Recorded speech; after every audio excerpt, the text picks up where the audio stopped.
नमस्कार, मैं खुशी कुमारी। आज हम भगवत गीता में कुछ जानेंगे।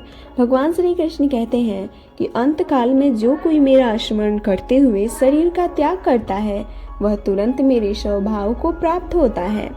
इसमें रंच मात्र भी संदेह नहीं है। जो व्यक्ति मृत्यु के समय कृष्ण का चिंतन करता है वह कृष्ण के पास जाता है। मनुष्य को चाहिए कि वह कृष्ण के स्वरूप का स्मरण करे। यदि इस रूप का चिंतन करते हुए वह देह का त्याग करता है तो वह निश्चित ही भगवत धाम को प्राप्त होता है। मबधाम शब्द परम पुरुष के परम स्वभाव का सूचक है। परम पुरुष सच्चिदानंद विग्रह है, अर्थात उनका स्वरूप शाश्वत ज्ञान तथा आनंद से पूर्ण है। हमारा यह वर्तमान शरीर सच्चिदानंद नहीं है, वह सत्य नहीं अपितु असत्य है। वह शाश्वत नहीं अपितु नाशवान है। वह चित नहीं अर्थात ज्ञान से पूर्ण नहीं अपितु अज्ञान से पूर्ण है।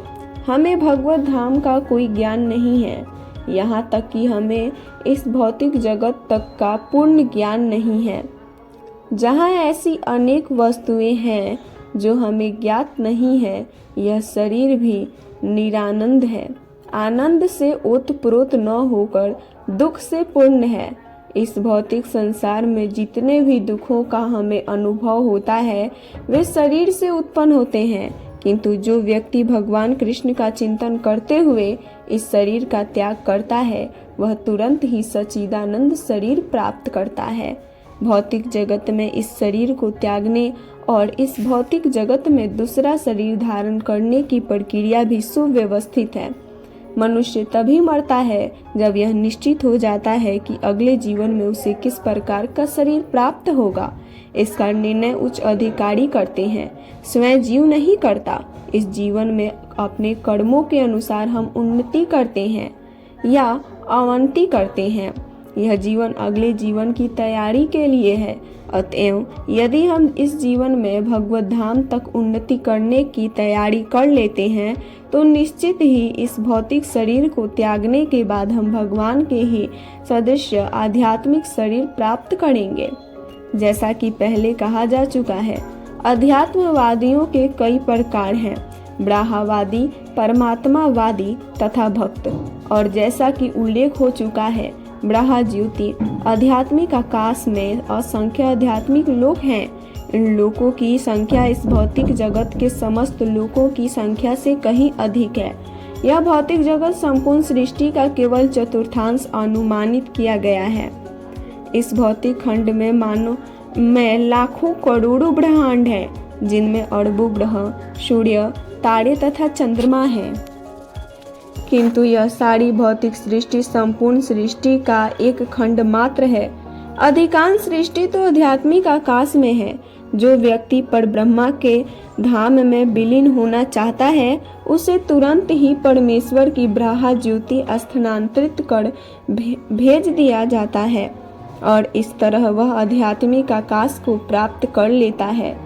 जो भक्त भगवान के सानिध्य का आनंद लेना चाहता है वह वैकुंठ ग्रहों में प्रवेश करता है, जिनकी संख्या अनगिनत है और जहाँ पर परमेश्वर अपने विभिन्न पूर्ण अंशों तथा चतुर्भुज नारायण के रूप में प्रद्युम्न, अनिरुद्ध तथा गोविंद जैसे नामों में भक्तों के साथ साथ